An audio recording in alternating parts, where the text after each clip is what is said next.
This is The Weekly Set, the official podcast of TVEnthusiast.com. Episode 97, recorded March 2nd, 2017.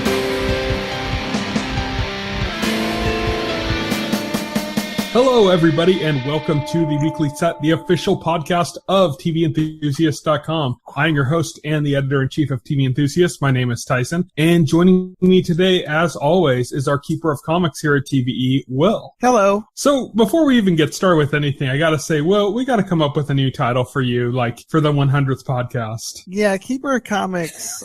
I was never actually a fan of that title.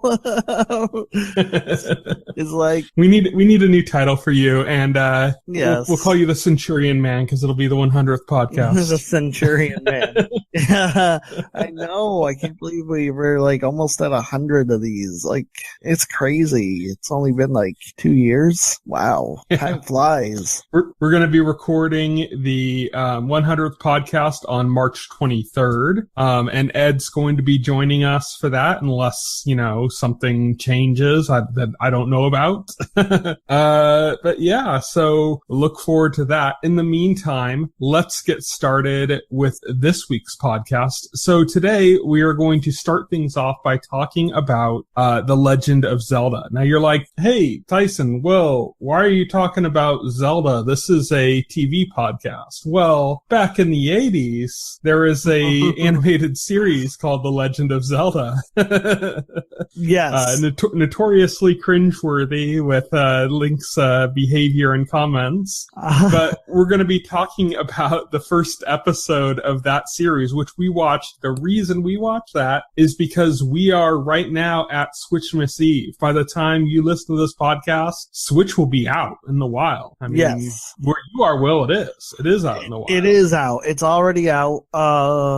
People are, it's just been madness. Switch fever is engulfed. You don't work in retail, so you don't know how many questions I got about Nintendo Switch. Do you have Nintendo Switch? Is Nintendo Switch going to be available at midnight? Can I come in and grab a Nintendo Switch? Constant, nonstop, all day. And to put this in perspective, didn't get that. I worked the same job, same place when Wii U launched. Did not get that many questions about Wii U. That there was no hysteria surrounding that launch that I can remember. The questions you got for the Wii U then was, what is the Wii U? Pretty much. Is that a new controller? Like, I had a button that said, ask me about Wii U. Nobody did. So this is like a huge 180 in interest already. And more than anything, while we're talking about Zelda in particular, is because launching alongside the Switch is the new Zelda, which looks to be quite possibly the best Zelda ever. It's easy to say that, but I already heard it's already the fourth highest ranked game on Metacritic. I actually saw, I think on Game Rankings is actually at number 1 right now. Oh really? I'm just gonna check Metacritic. Yeah, it has a 98 Metacritic right now. Awards and rankings, number 1 best Switch game of 2017. Oh, that's not hard. Yeah. It's the best Switch game yet. Wow. Amazing. Number 1 most shared Switch game of 2017. Let me see. Let's see. All. Yeah, like latest score, the best scoring game of the last 90 days. It's number 1. All time. Let's see what all time says. It's number 4 of all time. Yeah, so if you click on all time, it's number 1's The Legend of Zelda Ocarina of Time, 2 Tony Hawk's Pro Skater 2, 3 Grand Theft Auto 4, 4 Legend of Zelda Breath of the Wild, and 5. Yeah, pretty good. Yeah, pretty good. I mean, this seems like the game to get. You can't argue with that. Yeah, it's getting 10s out the wazoo, so it's exciting. I cannot wait to play it tomorrow when my Switch arrives. But in the meantime, we're going to be talking a little bit about Zelda because we're going to be talking about the animated series. So we watched the first episode episode of the animated series. It's kind of like a half episode. It's like 15 minutes. Yeah, it's because it was split between that and like a Mario show. Yeah, because, this was for anybody who wasn't a child of the 80s or the 90s. I think the Super Mario Super Show was the 90s show, actually. For anybody who wasn't a child of the 90s, there was this show called the Super Mario Brothers Super Show. And what it did is it showed animated Super Mario Brothers adventures, spliced in with, live action segments of the Mario Brothers, as with Mario being played by Lou Albano, and Danny Wells was the name of the actor who played Luigi in the live action segments. So every day those have passed on. Both have passed on since, yeah. So basically every day you would have these live action segments and you'd have a 15-minute Mario cartoon. But then every Friday, instead of getting a Mario cartoon, you got a Zelda cartoon. So they switched it up. So every Friday you could look forward to a Legend of Zelda 15-minute cartoon instead of the usual Mario cartoon. They switched it up, already thinking ahead. Yep. Yeah, exactly. And so this is where the Legend of Zelda cartoon comes from. And it's an interesting cartoon because I admittedly, while there was a lot that they could take from the source material, there's also a lot they have to interpret, like the characters' personalities, especially Link. If you play Legend of Zelda on the NES, there's no personality to Link at all, because he's your player avatar. In fact, that's kind of a series tradition, really, in which Link is just... That's even where the name comes from. It's supposed to be the link between the game and the player. Exactly. So he's a player. So there was no... So one of the interesting things about this cartoon is because the writers had to create a personality for Link from whole cloth, the personality they gave him is interesting.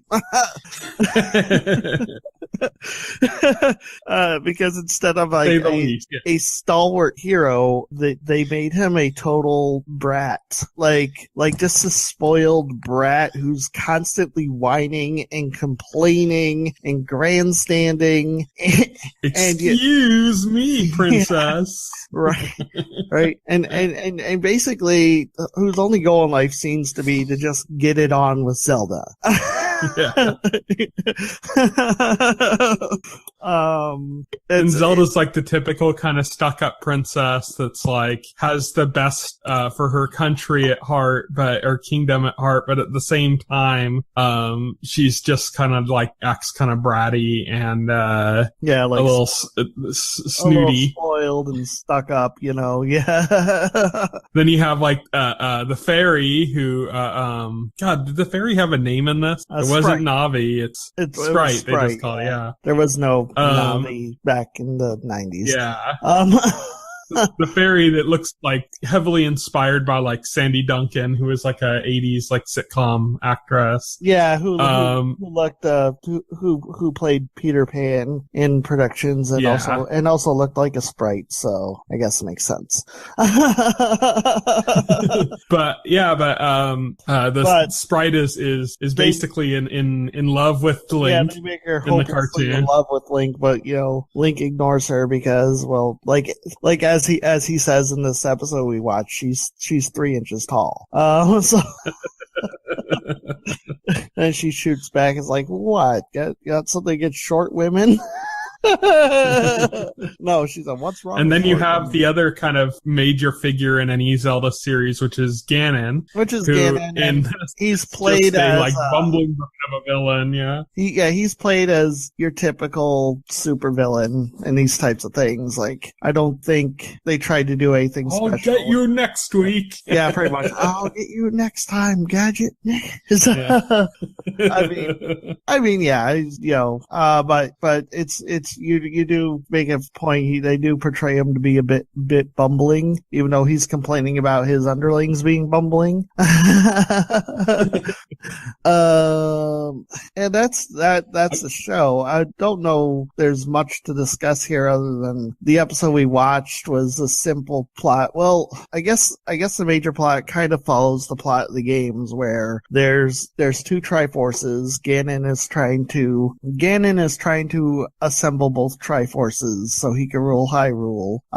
Link and Zelda have one Triforce, and Ganon has the other Triforce. And Ganon needs both Triforces to rule Hyrule, which is pretty much his goal in the Zelda games, is to reassemble the Triforce all under him.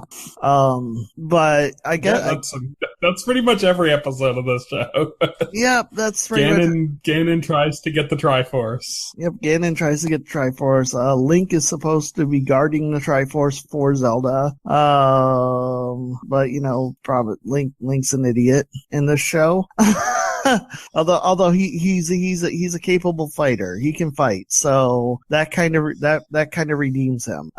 With a sword that's like a dagger in the cartoon. Yeah, I know. I don't know why they made the sword so short. That was like a weird stylistic choice. Or his hair so brown. His hair so brown, yeah.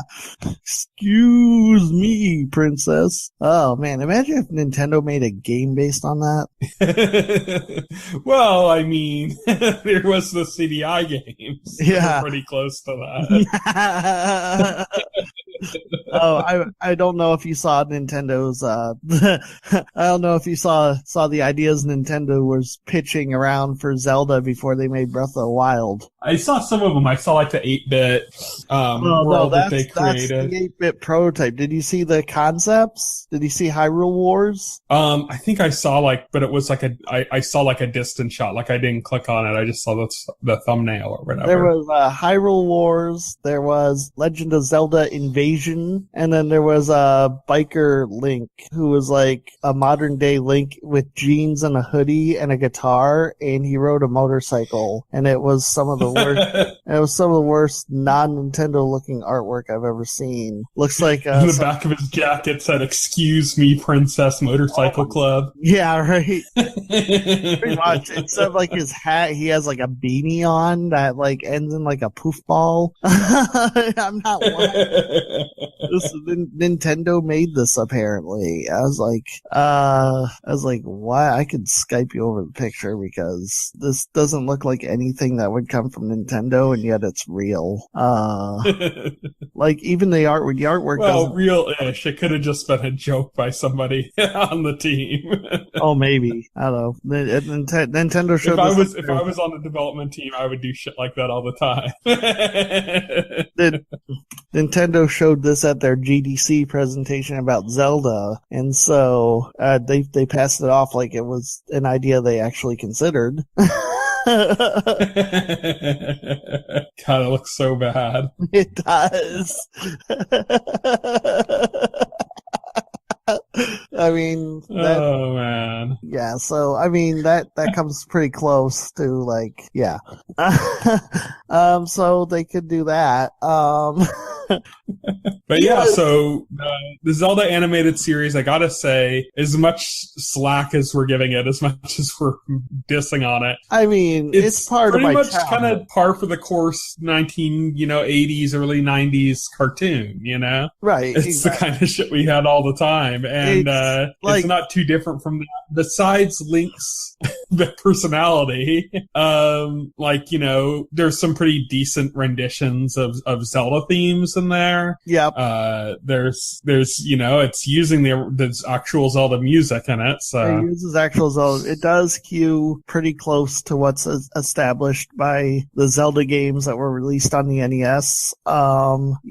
Surprisingly enough, I mean that's one good point about it. Even with the liberties that they take, there's less stuff in there that you can still recognize as Zelda. There's the one scene where Zelda takes a nut and they use magic to grow it into a vine, but that totally looked like a Deku seed, and so I bought it. I was like, it's not too bad watching it back. I mean, it is cheesy, and Link's personality is pretty abysmal, but it was still like fun to watch. Like I found myself like when I wasn't laughing, I was like kind of like impressed by some of the stuff that's still pretty much the same in the Zelda series. Like kind of going like, oh yeah, this is actually kind of held up as far as things from Zelda, that are like this. They didn't try to like make up their own enemy types. They used like enemies from the actual series they used and stuff. Stalfos and Moblins, and they used the correct names for them. I mean, that was very impressive. Because usually back in that day, like they just didn't even care. Oh, they didn't care. Watch Captain N and see what the hell they thought Mega Man was supposed to look like. And you could tell they just, a lot of the times they just didn't give a shit. But this at least seemed like they cared. So that was the animated Zelda series. We just kind of wanted to watch that because, hey, this is Switchmas Eve. Switch goes live by the time you listen to this, it's available. And Zelda is out for it, and it looks great, and we're excited. We're Nintendo fans, so we're super psyched for it. And we just thought, hey, let's do a little segment related to that. Now let's move on to kind of our main topics on our show, which is our continuing discussion of Taboo and The Magicians. Let's start with Taboo.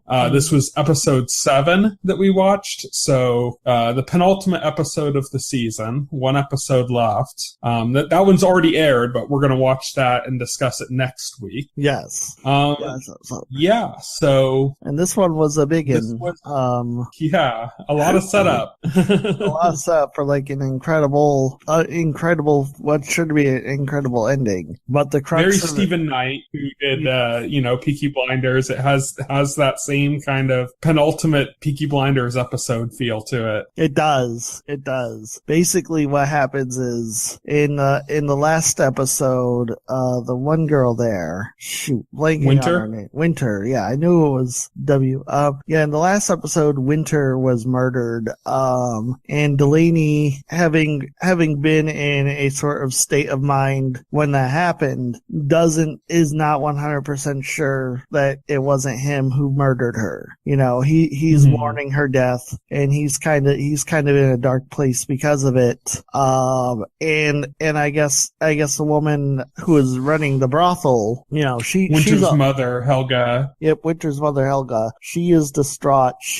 While Delaney might have his doubts about his own involvement in her death, Helga seems to have zero doubt that Delaney murdered Winter, and so she concocts to get revenge on Delaney for it. And that revenge, she goes to the East India Company and basically says that she knows that they stole the gunpowder, that they gave it away, not sold it to Americans, some of it, and basically confesses all this information, thinking she's going to get revenge on him, not really realizing she walked right into the belly of the beast. Right. And the East India Company could not give a shit about her safety, except for the fact of keeping her safe until they can use her testimony, kill Delaney. Yeah.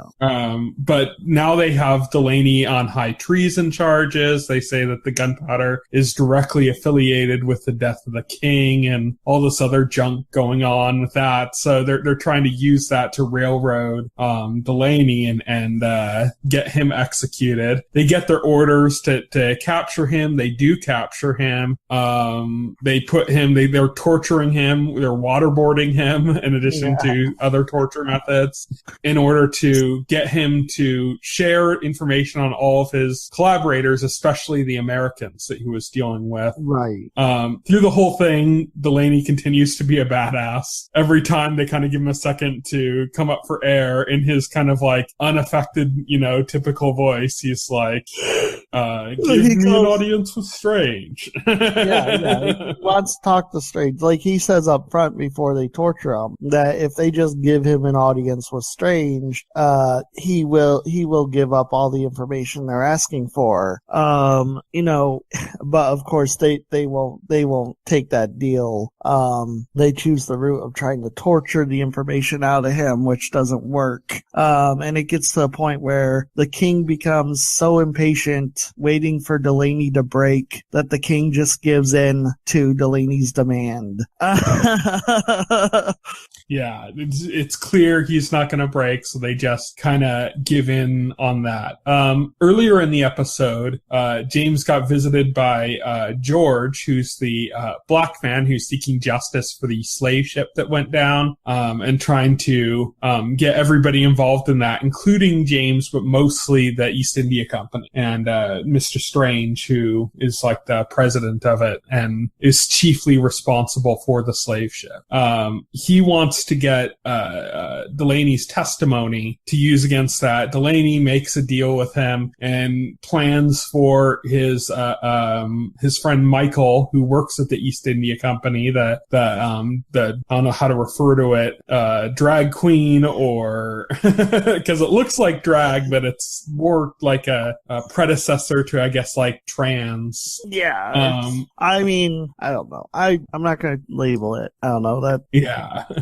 But just to describe it as that character, he's so people know who we're talking about. He's a cross-dresser, let's just say. I think that's... There you go. I think that's politically correct to say. Please, so, by all means, correct us if we're wrong. We're not trying to be ignorant here.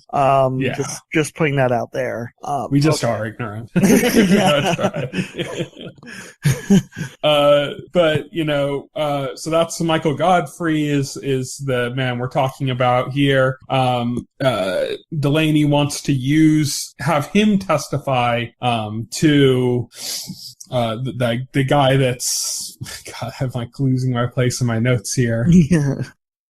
To George in order to take down the East India Company. When Delaney knows that he's been sold out, he has Michael run away to George, who is going to take him away and hide him out and protect him. George confronts Strange at the East India Company, really makes Strange super uncomfortable. He first confronts him on like the golf course. Yes. And Strange thinks he's like a caddy. Yeah, and he's like, I am not your caddy. and it didn't even look as if those Strange recalled the conversation he had with this man earlier. Either Strange didn't recall it, or Strange is just being, or Strange is just being that much of a bigot.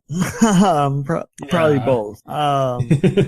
Yeah, it's just that he so doesn't give a shit what his opinion is because he's a bigot that he doesn't recall it. Right, exactly. But, so George kind of rattles Strange about that whole situation, basically saying, oh no, I have another witness besides Delaney, and that kind of shocks it's him. It's an interesting scene because, he tells him he has a witness. At first, Strange is rattled at the thought of him having a witness, but then it occurs to Strange. And he's like, oh no, if your witness is Delaney, then I win because I took care of Delaney. You see the smugness and this confidence suddenly swell up in Strange, until George says, I have another witness. And then you get to see all that smugness and confidence, like, just leave. Now the High Sparrow is nervous. Yeah, now the High Sparrow is nervous. Yeah, it's funny how I've just now seen this actor. Like, this is my second time seeing this actor in anything, and both are like high profile roles. And like these shows I'm watching, this guy seemed to have come out of nowhere, I guess, huh? Well, he was in Brazil. He was like the main character in Brazil, the Terry Gilliam film. Oh, I've never seen that. Goes back quite a way. So yeah, he's been in stuff. He's been in stuff before, yeah. It's also one of those situations where once you really pay attention to somebody, then you start seeing them in everything. That's true. That's true. They're like, oh shit, they're in this and this and this, and then you watch like some movie that you love that you saw like 5 years ago, and you're like, oh shit, there he is, Yeah, oh shit, there he is, yeah. So this ends on kind of a bombshell. tell, doesn't it? Because Delaney gets his request to speak to Strange, and the episode ends with Strange walking into where they're holding Delaney, and Delaney says, "I have a use for you," which is something he's said frequently through the series, but especially in this episode. He said it on at least 3 occasions. He said it to the kid who is most likely his son. Yes. That it was now staying with him. He had him deliver a message. He said it to Michael when he wanted Michael to testify against the East Indian Company to George, and now he's saying it to Strange. Well, yeah, because normally he says that I have a use for you when he comes across somebody that well he can use to further his own ends. Yeah.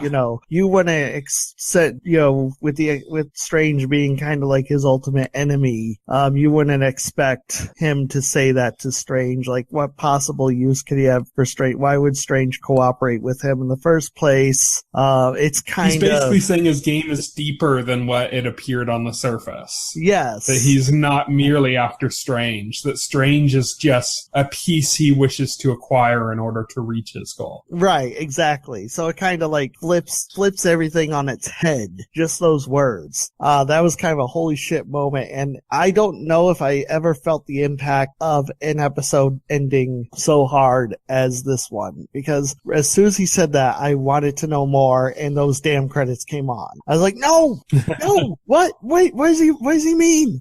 I need to know that. No. We'll be discussing what all of that means at least what we're told in the next episode next week. But there's more to discuss too, because we also got another big revelation, another big bombshell drop in this episode, and that was finally the reveal of who killed James Delaney's father. We assumed and was killed by Brace, his manservant. I think the assumption was it was the work of the East India Company this whole time, but it wasn't. It was we find out. It was Brace, not out of any malice or any strategy or something, but genuinely because he felt that his master had gone insane, that he had nothing left to live for, and he wanted to do him a kindness and put him out of his misery. And we see later on that he's lamenting the fact that he is not able to do the same for James, who is now in custody. And he reveals this again a second time, because he revealed it to James first, and then a second time to his former master's would-be wife, that the actress that says that she's married to, or says that she was married to James' father, reveals it to her when she's coming to try to find James to tell him that another bombshell, which is that he did not kill Winter, that she had found a young boy at the funeral for Winter and took notice of him, and then noticed him being kind of cagey and was able to talk to him, and through that was able to ascertain that James did not kill Winter, that it was the East India Company that killed her. East India Company killed her. So they kind of all the events in this episode that led to the capture of Delaney, East India Company had engineered, and I give them credit, it worked, because they manipulated exactly who they needed to manipulate, to get Delaney, but I can't fault them there. I think their plan was less to directly manipulate Helga and more to just make James's allies kind of second guess working. Oh yeah, maybe, yeah. And it ended up paying off better than what they anticipated. Yeah. Because Helga came right to them. They probably had no idea who Winter was, that she was Helga's daughter. She was Helga's daughter. They just wanted to paint him as being even more dangerous than people already thought he was, so that people would come up against him, so that somebody would voice out against him. Right. And because they had mentioned earlier in the episode that when James had Michael get spirited away so that he wouldn't be captured by the East India Company, they had said when the East India Company realized who it was that was a source for James Delaney and was going to testify against them, they said it's pointless to go after him now because he's deep underground with James people where James is king, and speaking against him is treason, So so they know they can't reach Michael now. And saying that, I think the whole point is to kind of show that this war between the East India Company and Delaney is largely a war for like the hearts and minds of the people that Delaney has working for him. The East India Company wants those people to abandon him. And I think that's why they killed Winter, more than just to kind of get Helga directly to betray him, but just to make people uncertain of him that are working with him. Right, exactly. And so that's pretty much it. That's the episode. Let's move on from that. We're going to talk about The Magicians now. We're going to talk about season 2, episode 6, titled The Cock Barons. Yeah. We find out what's Which it was funny when that was when I was wondering where the title came from, and when it actually came out that was like the official name of a region in the map of Fillory. I was cracking up because they just had to describe it, like where they are is the fact that, you know, there's these like rock formations that look like dicks. Yeah, rock formations. Purple rock formations that look like penises. That's why they're called the Cock Barons. We find that out when Penny gets that information to try to kind of figure out where they've been taken, which we'll go back to talk about that because we're just talking about the title right now. When he does that, like, he finds out that the place is actually called the Cock Barons. He travels there. There's nothing there, but I'm getting ahead of myself. That's just the title of the episode. Let's go into the episode. So there are kind of, I'd say there's 3 major stories going on and a smaller story in there as well that's just kind of linked to some of them. The 3 big stories we have involve Quentin trying to help Alice move on and find peace. Eliot and Margo trying to negotiate with the princess, which was funny. And Julia and Katie trying to find the hedge witch who sealed Reynard initially, and trying to find a way to seal Reynard and Julia's pregnancy, that kind of thing continuing on from last week. Also, the other storyline that was going on through the episode was Penny trying to find the moss that he's looking for in Fillory, that the Russian guy from Breakbill South sent him looking for. Yeah. So that's a much smaller story point. It kind of ties into the story with Eliot and Margo more than anything.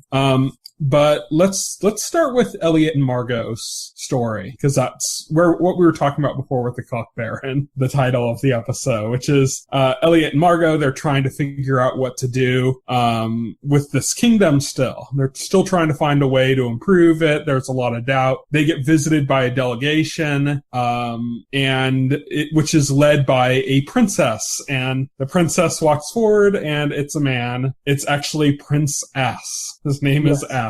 His name is S. Which is just kind of like a little funny wordplay joke they had in there. I was laughing at it though, but really rubs Margo the wrong way. Like he comes on the scene. We find out at one point that he actually boarded on Earth to go to school, but he just has kind of like no concept of like consent. He's just like, you know, I'm gonna barter to have you be mine to use as I please, and just like no thought of consent. Basically he's demanding Margo's hand in marriage. He calls her the Virgin Margo. It's just funny. Many different ways. He's calling her a virgin. and more than anything is what offended her. They also want half of the wellspring of Fillory, which is, you know, quickly being depleted. And when Eliot says that they'll take their proposal under advisement, but doesn't commit to their terms, they have a magician pops out with like a wand. Eliot quickly laughs like, come on, serious? A wand? Yeah, I know, a wand. But he does magic. Yeah, he does magic. He seems to transport the castle to the Cock Barons. Yeah, name of their kingdom, though. Their kingdom isn't called the Cock Barons. No, the Cock Barons is where they think, in their kingdom, that they think they transported it to. Yeah. But yeah, it's transporting it to their land, to their turf, and now basically they're holding all of them hostage. We find out later they didn't, in fact, transfer them there. They just, like, masked and blocked off the castle. Right. It was the castle's still where it stood. Which is funny because the second it happens, Penny is with the royal map maker, trying to get a map to find this moss. And the map maker is just instantly like, oh god, when, you know, like, the castle disappears, and he's like, you know, the cartographer, he's like remaking the map now. So he's sitting there, he's like, Penny's like, I need this map for this moss. And he's all, I'll get it to you on Thursday. There's not a single accurate map of Fillory now. I have to do this now, you know? And he's like, I have to do this now. The map to make place for this castle that's now gone missing. Yeah.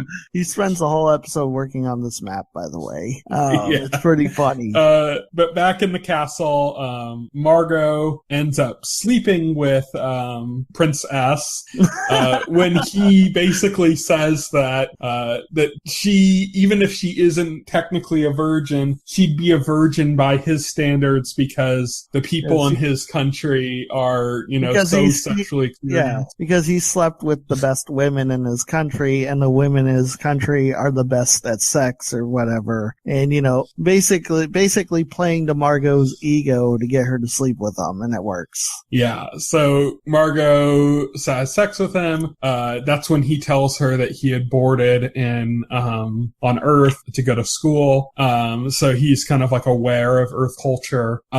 Then Penny comes to Margo in a dream that it's a kind of a funny moment because it's like in Margo's dream she's vulnerable, and it presents a side of her that she wouldn't want anybody to see, that she's like kind of scared, she thinks she's naked at break bills and everybody's laughing at her, and it's this insecurity. Penny comes to her in the dream, much like it's reminiscent of in like season 1 when, you know, they had the multiple instances in which Penny showed up in Quentin's dreams. Yeah. Margo has the classic, you go to school in your naked dream. Yeah. Yeah. It's pretty funny because, like, she's there and she's like, I didn't study for the test. And Alice is there. She says, I studied and I'm dead. I studied and I'm dead. Yeah, exactly. So through that, Penny is able to talk to Margo and find out about the Cock Barons, basically. And he teleports there, or travels there. There's no castle there. He ends up getting suspicious, looking at it, going like, oh, I think this is an illusion. Travels directly into the castle, knowing that it's there still. Talks to Eliot and Margo, reveals it to them. Eliot and Margo have another audience with Princess where they reveal that he's full of shit and that he didn't actually teleport them anywhere. Princess is still not barging on his demands, and in response to that, Margo's like, well then, fuck you, we're going to war with you. And Eliot's like, what? Yeah, right? Margo is not happy. She's on the warpath. Eliot's like, oh shit, I'm trying to like save this kingdom and now I'm in war. So that's basically what happened there. Penny came back to finish off Penny's story too. Penny came back to the cartographer. The castle reappears. Cartographer just about has a stroke. The castle reappearing because he had just like remapped the entire map, you know? And now it's gone. Now it's there. Like, oh, damn it. Penny ends up finding out, though, that the map maker actually did make him a map to the moss that he needs. So that was nice of him. And you nice. Feel bad for him now with having wasted his whole day with that. But so that's kind of how Penny's story for the week ends. Let's move on to Julia and Katie. Julia uses a spell. Well, first off, she finds in New Jersey Jersey, a location that she believes was used to seal Reynard, because there's basically like a whole bunch of destruction around this building except this one building. She goes in the building, she finds like a magic circle. It's made in blood. She uses the blood to cast a spell to try to find whoever cast the spell. It doesn't work for quite a while. Eventually it does. It shows up in California. So she travels to California, finds this witch. The witch is kind of at first reluctant to help her until she says that she's pregnant. Then we find out that she as well had been pregnant. She's telling Julia, you're going to have this baby. Julia's like, I'd rather die. The woman had lured her into a like basement area where her magic would work and knocks her out. Right. Exactly. We see this creature that we're kind of led to believe, not directly by anybody, but just by the way the story had been progressing, that this like disgusting, smelly creature that's sitting in a giant litter box is in fact the woman's child that she had with Reynard. We find out that's not the case. This is just some creature that was the implication that she had captured, that has like a powerful magic that is able to keep Reynard from finding her. Right, exactly. That's how she managed to have stayed hidden from Reynard. When she mentions that Reynard's child is somebody she says influential in the world. So it's an influential man, and people don't know who he is. Like he doesn't know who he is. Yeah. even he doesn't know who he is. Yeah. He doesn't know that he's a child of this fox god. He has no idea.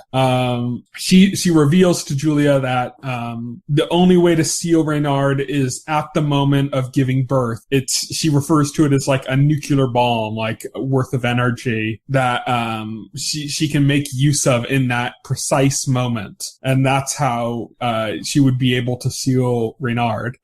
Katie knows where this woman is because Julia had sent like GPS coordinates to her when Katie had gone off to talk to one of her mother's contacts about a way to get rid of the baby inside Julia. But Katie can't get in touch with Julia, so uses the GPS coordinates to find her, finds a poop emoji that Julia magically put on the wall. Yes, I love that. For Katie.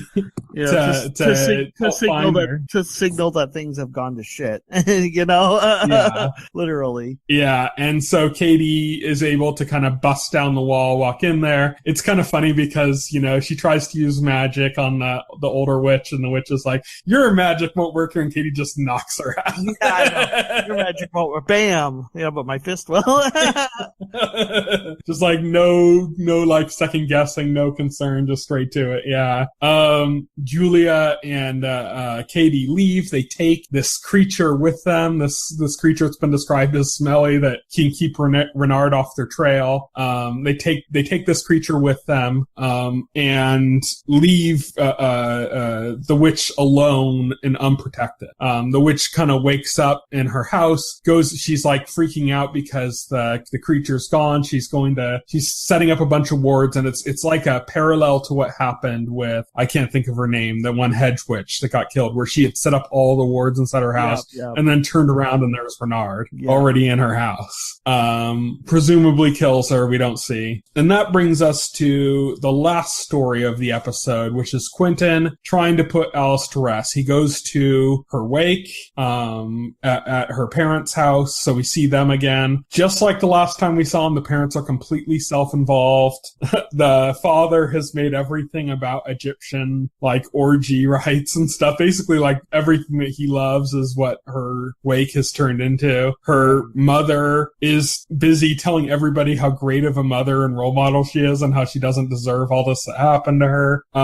Completely self-involved. Quentin sees Alice in like a ghostly form, and through her is able to get like a code to get into her father's study, goes in there, finds a book that's kind of like alive in the way we've seen before in like the first season, leads him directly to it. The father walks in. When he's there, Quentin confides everything in him, tells him what's going on. The father helps work to try to give her peace. They set up, a ladder and this like pyramid structure thing as like a way to lure her in so that they can put her to rest. The father falls down, ends up breaking both of his legs. Quentin ends up getting the mother involved as well, who she confronts him and says, I know you're trying to put her to rest. I can help you. By getting the mother involved, she has to speak truths about Alice to the smear. And of course she's not. She's basically reliving her own little fantasy about how great of a mother and role model she is. And we see the mirror cracking as she's telling these lies. And Quentin encourages her to kind of say the right thing. Yeah. She starts saying it, which is basically that she doesn't know Alice at all. She doesn't like understand her. She kind of resents her. Basically all these kind of like hardships that she says. She gets stressed out and kind of like walks off and can't take it anymore. Says she needs a moment. And then Quentin sees Alice again, but we see like the little flicker of kind of blue flames like in her cheek. It lets us know, it's the, I can't think of the term, the Niflheim. Yes. The creature of magic that he thought he had killed, and not like a ghostly figure of Alice or something. Right, exactly. And she basically reveals that his cacao demon, she's bonded to him, or his cacao demon was not able to kill her, so it trapped her in the place that the cacao demon was trapped. So basically this Niflheim of Alice is in his like back tattoo, like the cacao demon had been before. Right. And they're kind of trapped together. So now basically Quentin's being haunted by Niflheim Alice. Yeah. What an awful predicament. Yeah.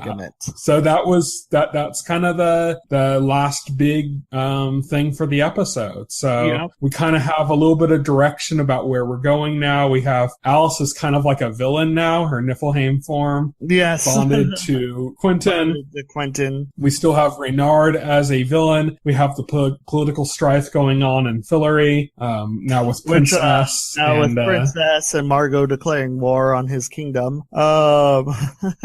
It's kind of interesting how quickly they dismantled everything they set up in the first season. It is. Because like in the first season, it's like the Beast is this villain, and they set everything up for this Beast, and everything's about killing this Beast. He gets killed in what was it, like the third or fourth episode of the season?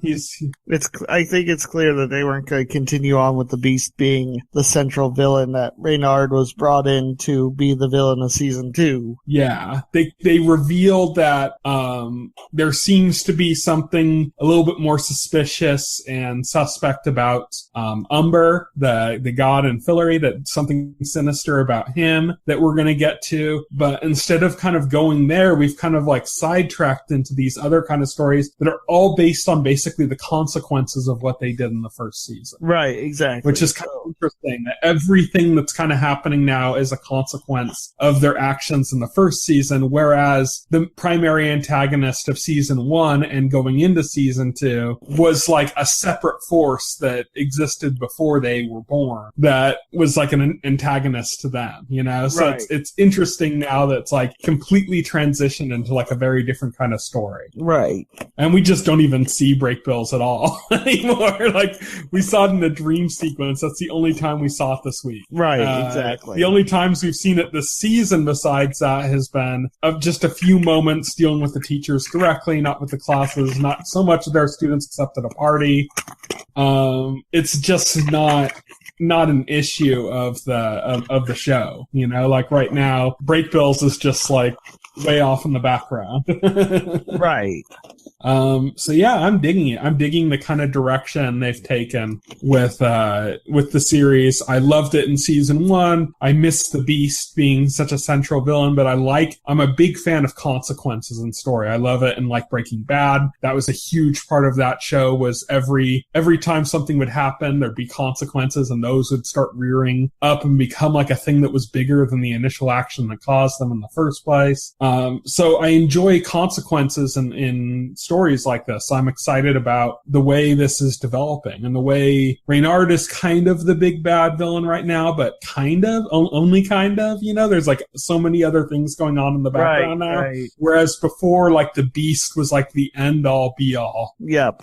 Like villain of everything. And now it's completely transitioned to like where the key villain right now is Reynard, but there's other stuff. It's kind of like Game of Thrones in a way, where Game of Thrones very quickly transitioned after the first season into the real enemy of everything was basically Joffrey Baratheon. And everything was kind of about that. And there's other stuff going on in the background that you knew about, but it was everything mostly tied back into, it's all Joffrey's fault, basically.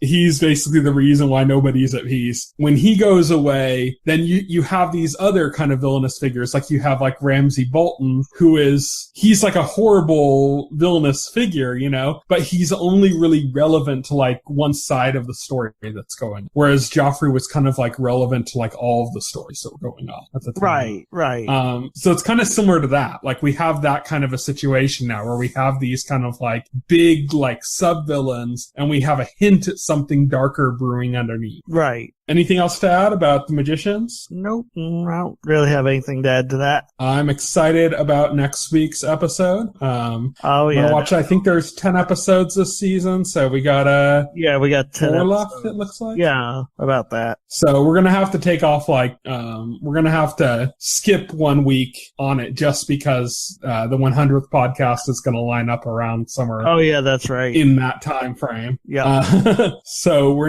there's going to be 1 week where we won't discuss it, but we'll probably just come back and talk about 2 episodes the next week and get through that, because I'm sure we're both going to watch both the episodes anyways.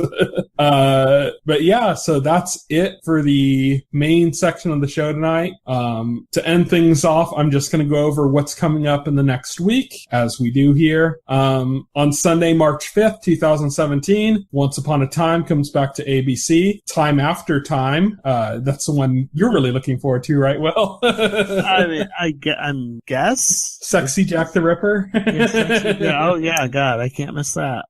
Comes to ABC. Making History, which is something both Will and I seemed kind of excited about, is coming to Fox. That's a time travel show where they go back to like the American Revolution using like a duffel bag. Yeah. The Last Man on Earth also comes back to Fox. Bob's Burger, The Simpsons, Family Guy, all back to Fox. Feud debuts on FX. This is about a real bitter feud between 2 actresses, but it's kind of heightened. It's from Ryan Murphy, the same guy who does American Horror Story and American Crime Story. And The Arrangement, which is kind of like a retelling of like the Tom Cruise story with like Katie Holmes, is coming to E. So E has a scripted drama now.